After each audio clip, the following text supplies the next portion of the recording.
बिस्मिल्लाहिर्रहमानिर्रहीम। आज हम एरेस चैप्टर में देखेंगे कि डिम स्टेटमेंट से क्या हम किस तरह इस्तेमाल करते हैं।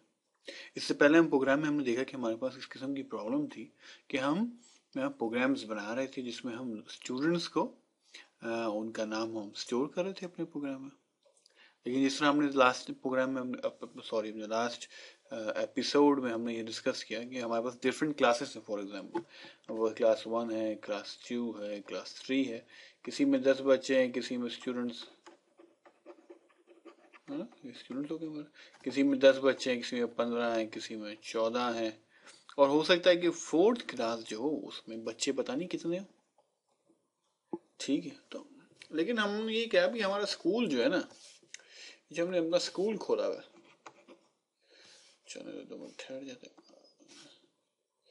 जो हमने स्कूल खोला हुआ है इसमें किसी क्लास में जो मैक्सिमम स्टूडेंट्स होंगे ये 100 से ऊपर नहीं होंगे, मैक्सिमम 100 होंगे। ठीक है, तो अब हमें देखना ये है कि हम किस तरीके से प्रोग्राम बनाएं कि जिसमें हम ये बात हम बता सकें, प्रोग्राम को जब हम रन करें, चलाएं, तो हम ये बता सकें भाई इसमें इस क्लास में कितने स्टूडेंट्स हैं। ठीक है, तो अब हमें क्या करना है, पहले से पहले वाले प्रोग्राम में हम क्या करते थे कि हम क्या करते थे, डायरेक्टली काम करना शुरू कर देते थे और उसमें कुछ काम शुरू कर दिया। हमने अगर आपको याद हो 4 या 5 स्टूडेंट्स के नाम हमने इनपुट लिए थे। लेकिन अब सवाल ये पैदा होता है कि भाई उस वक्त तो हमने नहीं बताया कि हमारे पास उस एरे के अंदर कितने नेम आ सकते हैं। तो उसकी वजह ये थी कि डिम की डिफॉल्ट तौर पर जो होता है, जब हम GW बेसिक के अंदर अपना प्रोग्राम बनाते हैं और उसमें अगर एरे को डिक्लेयर नहीं करते, एरे को पहले से उसमें नहीं बताते कि उसमें कितनी चीज़ें आ सकती हैं, कितने एलिमेंट्स आ सकते हैं, तो कंप्यूटर खुद से बाय डिफॉल्ट 0 से लेके 9 तक की एंट्रीज खुद बना लेते हैं। यानी ये समझ लें कि 10 आइटम्स जो हैं उसमें आ सकते हैं। ठीक है, तो सवाल ये होता है कि हम अपना ये जो सिनेरियो है हमारे पास यहाँ पे, ये जो सिनेरियो है इतना बड़ा कि जहाँ पे क्या हर क्लास के अंदर डिफरेंट बच्चे हो सकते हैं, किसी में 10 हो सकते हैं, किसी में 15 हो सकते हैं, किसी में 14 हो सकते हैं और न जाने कितने हो सकते हैं।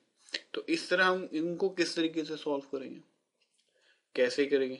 तो भाई ये तो बहुत ही सिंपल है। तो सबसे पहले हमें क्या करना पड़ेगा, हमें बताना पड़ेगा कि हमारे पास जो एरे है ये मैक्सिमम कितने स्टूडेंट्स ले सकती है। तो मैं अगर प्रोग्राम को लिखता हूँ तो उसमें सबसे पहले क्या करना है कि एरे को डिक्लेयर करना पड़ेगा, यानी कंप्यूटर को बताना पड़ेगा कि भाई मैं एक एरे ऐसी बना रहा हूँ जिसके अंदर मेरे पास ज्यादा से ज्यादा इतनी एलिमेंट्स आ सकते हैं, ज्यादा से ज्यादा मैं इतनी चीजें भर सकता हूँ।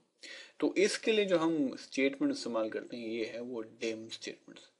तो dim is a short time use for dimension, कि डिम जो है इसका मतलब डायमेंशन है।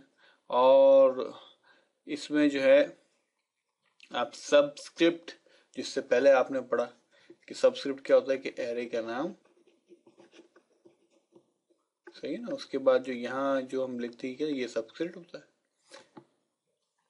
और जब हम इसमें मिसाल के तौर पर, अगर मैं मिसाल के तौर पर यहाँ लिखता हूँ डिम स्टूडेंट नेम 100, तो इसका मतलब क्या हुआ कि एक एरे कंप्यूटर बनाएगा जिसके अंदर वो 100 नाम स्टोर कर सकते हैं, यानी 100 चीजें हम स्टोर कर सकते हैं, यानी 100 जगहें कंप्यूटर की मेमोरी के अंदर मखसूस तौर पे रख दी जाएंगी इस एरे के लिए कि आप इसके अंदर अपने स्टूडेंट्स के नाम रख सकें।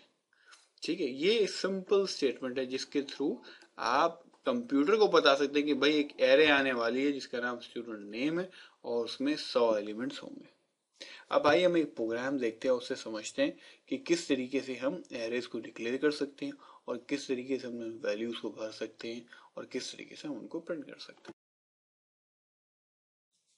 अब आइए इस प्रोग्राम को देखते हैं कि जिसके अंदर सबसे पहले हमने किया कि हमने एक एरे बना रहे हैं जिसका नाम हमने नंबर रखा है और उसमें कितने एलिमेंट्स हो सकते हैं, उसमें 100 एलिमेंट्स हो सकते हैं। यानी अब इस स्टेटमेंट से क्या होगा, कंप्यूटर के मेमोरी के अंदर आपके पास एक एरे डिक्लेयर हो जाएगी, आपके पास एक एरे बन जाएगी जिसमें क्या 100 एलिमेंट्स आ सकते हैं। उसके बाद सिंपली आपने पूछा how many numbers you want to enter, یعنی اب جیسے مثال کے طور پر ہمارے پاس کلاسز والی اگزامپل ہوتی تو کیا ہوتا ہے، اب یہ کلاس ہو جاتی ہماری، اس میں یہ میکسیمم 100 اسٹوڈنٹس ہو سکتے تھے، تو پھر ہم پوچھتے کتنے اسٹوڈنٹس آپ انٹر کر سکتے ہیں، تو آپ لمٹ بتاتے 10 15 20. تو اب جو لمٹ آپ یہاں بتائیں گے اس کے حساب سے ان پٹ لیا جا رہا ہے، 1 سے لے کے وہاں تک ان پٹ لیا جا رہا ہے. اور ان پٹ سے کیا ہوگا، جب ہم ان پٹ یہ اسٹیٹمنٹ یوز کریں گے تو کیا ہوگا، انٹر نمبر، اور ہم یہاں پہ ایرے کا نام اور پھر بریکٹ کے اندر کس انٹری کے اوپر مجھے ویلیو کو رکھنا ہے. تو ہم سٹارٹ کیا کر رہا ہوں 1 سے لے کے لمٹ سے کر لوں، پہلے 1 پہ پوچھے گا، پھر 2 پہ پوچھے گا، پھر 3 پوچھے گا. اور مثال کے طور پر اگر آپ نے لمٹ 4 رکھی تو 4 نمبرز کو ان پٹ لے گا، اور پھر سمپلی بہت سمپل، اور پھر اس کو پرنٹ کر لے گا. ٹھیک ہے نا. اب آئیے اس کو رن کر کے دیکھتے ہیں. لیٹ سپوز میں 3 نمبر ان پٹ کروں گا. ٹھیک ہے، پہلا نمبر میرے پاس 56 ہے، پھر دوسرا 57 ہے، اور چوتھا 58 ہے. تو کیا کوئی 3 نمبر پرنٹ ہوگا، پہلے آپ نے انٹر کیے اور پھر 3 نمبر آپ کے پرنٹ ہوگا. تو یہ بہت سمپل سی ایگزامپل تھی جس کے اندر آپ نے دیکھا کس طریقے سے میں ان پٹ لوں گا ویریبلس میں. ٹھیک ہے، اور کس طریقے سے میں ان ویریبلس کو پرنٹ کروں گا، یعنی اس ایرے کو پرنٹ کروں گا. امید ہے آپ اس لیکچر سے پہلے والا انٹروڈکشن ٹو ایریز والا چیپٹر ویڈیو دیکھ چکے ہوں گے. تو یہ بہت ضروری ہے، ادروائز اس ایگزامپل کو سمجھنا تھوڑا مشکل ہوگا. بس اب یہاں پہ ہم لیکچر ختم کرتے ہیں. انشاءاللہ پھر ملاقات ہوگی.